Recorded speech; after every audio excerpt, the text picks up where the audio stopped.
नमस्कार दोस्तों, हमारे चैनल में आपका स्वागत है। तो बिना किसी देरी के चलिए शुरू करते हैं।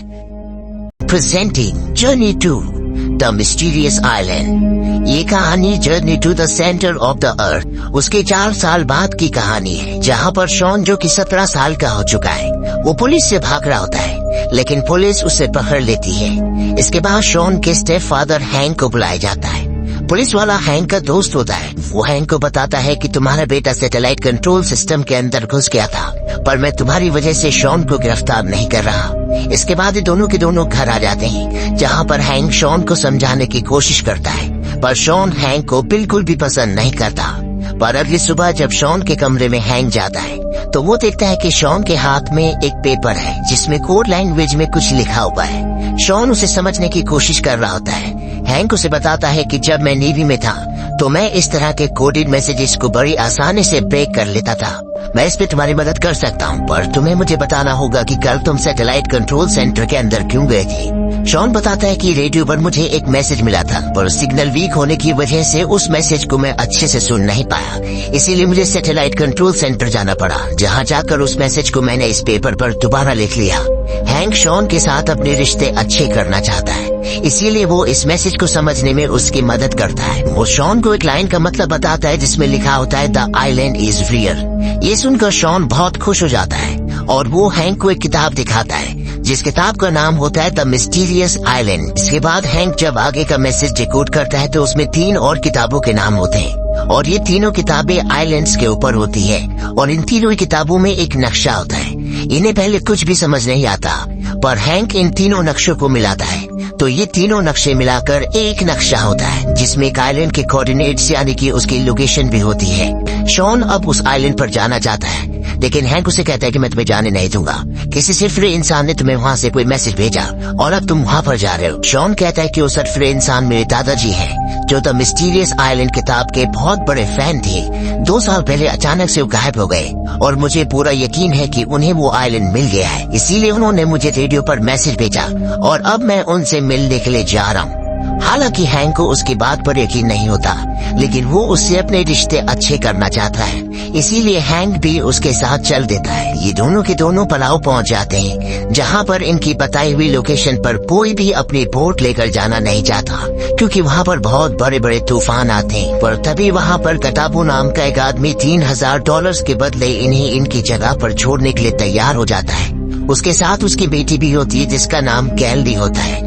शॉन उसे देखते ही अट्रैक्ट हो जाता है, और अब ये चारों के चारों यहाँ से निकल पड़ते हैं, और जब ये समंदर के उस हिस्से पर पहुँचते हैं जहाँ पर इन्हें जाना था, तो वहाँ पर बहुत बड़े बड़े तूफान चल रहे होते हैं। शॉन इन्हें बताता है कि अगर हमें आइलैंड पर जाना है, तो हमें तूफान के बीचों बीच जाना होगा, ऐसा ही किताब में लिखा है। पर शॉन की बात पर कोई भी विश्वास नहीं करता।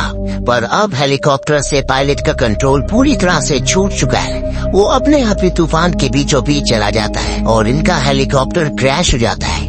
जब इनकी आंखें खुलती है, तो ये सब समंदर के किनारे पर होते हैं। तभी इन्हें चट्टानों के बीच में एक गुफा दिखती है, और जब ये गुफा से दूसरी तरफ पहुंचते हैं, तो इन सब की आंखें खुली की खुली रह जाती है।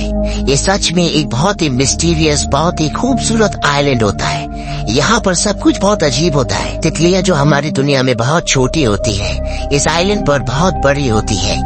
साथ ही हाथी जो हमारी दुनिया में बहुत बड़े होते हैं, यहाँ इस आइलैंड पर बहुत छोटे होते हैं। शॉन को दूर पहाड़ी पर एक जगह धुआं उड़ता हुआ दिखता है। वो कहता है कि मेरे दादाजी वहीं पर होंगे, और अब ये सब के सब उस तरफ बढ़ चलते हैं। तभी इन्हें बहुत अजीब से पत्थर दिखते हैं। हैंक इन्हें बताता है कि ये पत्थर नहीं है, बल्कि ये अंडे हैं, और तभी यहाँ पर एक बहुत बड़ी छिपकली इन सब पर हमला कर देती है।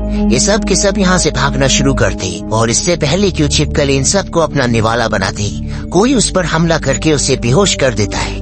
और अगले पल यहाँ पर शॉन के दादा अलेक्जेंडर आते हैं। वो बताते हैं कि उन्होंने यहाँ पर रहना सीख लिया है। इसके बाद वो इन सब को अपनी जगह पर ले जाते हैं, जहाँ पर उनका अपना ट्री हाउस होता है, जिसके अंदर रहने, खाने पीने की सारी सुविधाएं होती है। यहाँ पर वो रेडियो भी होता है, जिस रेडियो से उन्होंने शॉन को मैसेज भेजा था। कैली बोलते क्यों ना हम इस रेडियो से मदद मंगवा लें। शॉन के दादाजी बताते हैं कि इस रेडियो से संपर्क करने के लिए सैटेलाइट का सही जगह पर आना बहुत जरूरी है, और ऐसा 2 हफ्तों बाद होगा।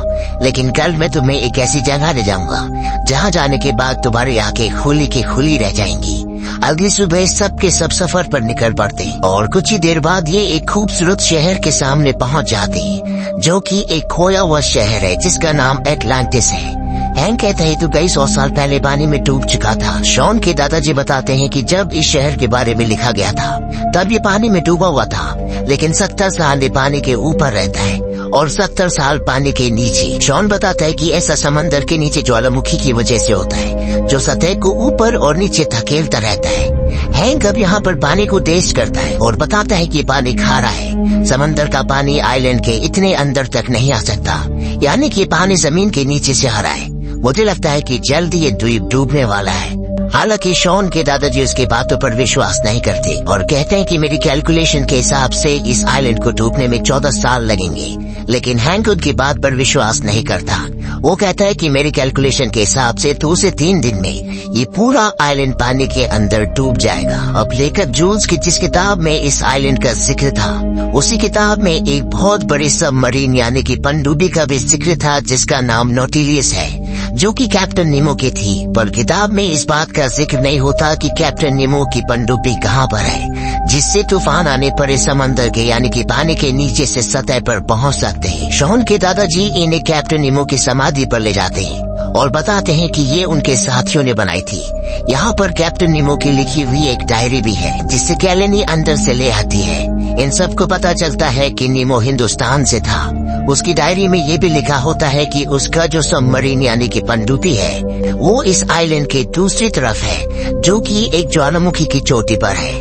और अब ये सब के सब उस तरफ एक शॉर्टकट रास्ते से निकल पड़ते हैं, जहाँ रास्ते में इन्हें बहुत अजीब अजीब से पेड़ दिखते हैं। साथ ही यहाँ पर बहुत बड़ी बड़ी चींटियां होती है। इनका रास्ता बहुत ही खतरनाक होता है, लेकिन इन्हें जल्द से जल्द उस पनडुब्बी तक पहुँचना होगा। रास्ते में इन्हें एक ज्वालामुखी दिखता है जो अपने अंदर से सोना उगल रहा होता है। शॉन उस तरफ जाना चाहता है, लेकिन हैंक कहता है कि मैं तुम्हें उस तरफ नहीं जाने दूंगा क्योंकि तुम मेरी जिम्मेदारी हो। कैलेनी भी शॉन को समझाती है कि हमें जल्द से जल्द इस आइलैंड से निकलना होगा। अभी सब आगे बढ़ते हैं और तभी इनका रास्ता खत्म हो जाता है। इन्हें पहाड़ की दूसरी चोटी पर जाना है। शॉन के दादाजी एक बहुत बड़ी मधुमक्खी के ऊपर बैठ जाते हैं और कहते हैं कि हम इस मधुमक्खी पर बैठकर पहाड़ की उस चोटी तक जा सकते हैं।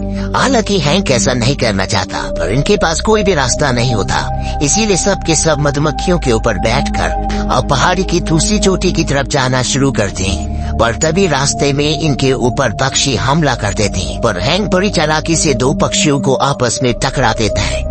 वहीं शॉन को दिखाया जाता है जिसके पीछे कैलेनी बैठी होती है। ये जब पक्षी से बच रहे होती है तभी कैलेनी ऊपर से नीचे गिर जाती है, पर शॉन नीचे आकर उसे बचा लेता है। इसके बाद शॉन कैलेनी को नीचे उतारता है और आखिरी बचे पक्षी को अपने पीछे ले जाता है। वो बड़ी चालाकी से उस पक्षी को मकड़ी के जाले में फंसा देता है, पर अगले पल वो पेड़ की टहनी से टकरा कर गिर जाता है, जिस वजह से उसके एंकल में फ्रैक्चर हो जाता है। हैंक शॉन की मदद करता है, उसे उठाकर एक सुरक्षित जगह पर ले जाता है। वो उसके लिए एक गाना भी गाता है ताकि उसका पेन से माइंड डाइवर्ट हो सके। हैंक के और शॉन के बीच में रिश्ते अब पहले से बहुत बेहतर हो गए। वहीं दूसरी तरफ कैलेनी के पिता को पता चल जाता है कि उसकी बेटी शॉन को और शॉन उसकी बेटी को पसंद करता है, लेकिन कैलेनी कहती है कि शॉन यूएस वापस चला जाएगा, वो एक बड़े कॉलेज में पढ़ेगा, जबकि हमारी दुनिया बहुत छोटी है।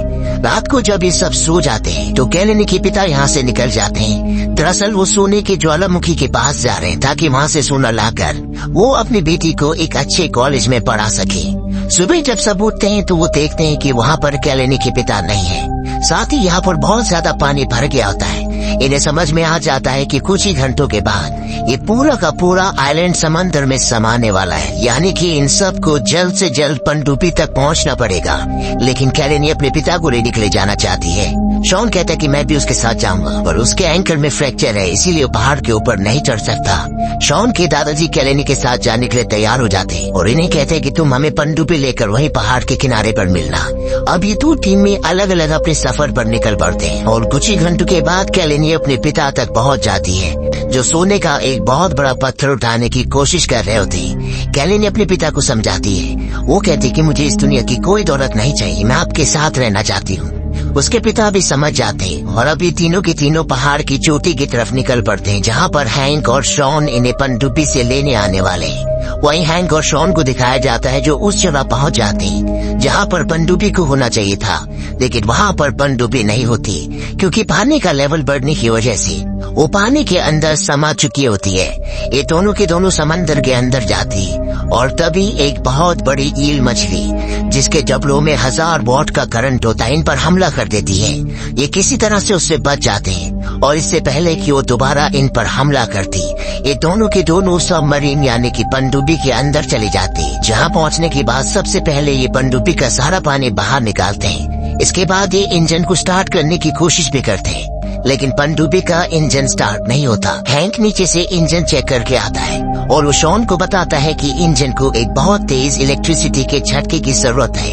इनके पास इलेक्ट्रिसिटी के झटके के लिए सिर्फ एक ही तरीका है और वो तरीका वो ईल मछली है जो बाहर इनके शिकार के लिए घूम रही है, जिसके जबड़ों में 1000 वोल्ट का करंट है। ये इंजन की वायर को लोहे की एक बहुत बड़ी रॉड के साथ फिक्स कर देती और अब हैंक बाहर जाता है जहाँ पर वो खतरनाक मछली है और जब वो मछली उसका शिकार करने के लिए उसकी तरफ बढ़ती है तो वो उस लोहे की रॉड को उसके मुंह के अंदर डाल देता है, जिससे इंजन को एक बहुत बड़ा झटका मिलता है और इनकी पनडुब्बी स्टार्ट हो जाती है।